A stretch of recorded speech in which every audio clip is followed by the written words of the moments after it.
morning everybody, this is Jenny. So samahan niyo ako papasok ng trabaho here in Canada. So yan, 5 a.m. gumigising na ako para makapag-prepare ako ng sarili ko.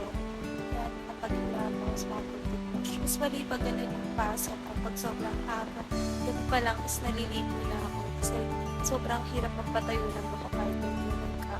So yan, papasok na tayo. Yan, ready na ako.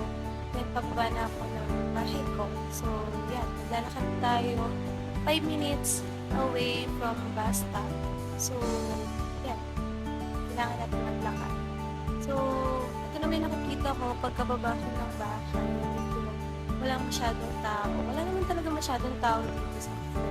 So, sarap maglakad kasi yan, ganyan lang siya. Pakapayapa. Then, yan. Papasok na tayo. Papunta na tayo sa bus stop. So, kailangan maaga ka. Yan, ipapress mo yung button before ka tumawid. Kasi hindi ka basta-basta pwedeng tumawid dito dahil masasagasaan ka. Then kapag ready na siya, tsaka ka tumawid. So, ganun sila ka-discipline.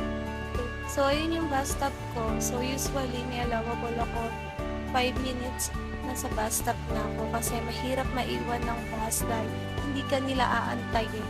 So, next schedule ka na ulit. So, ayan.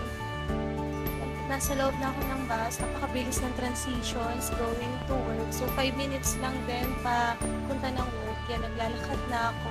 Usually, sa pilit ako. So, yan. Papasok na ako. Hi everyone. Thank you for watching.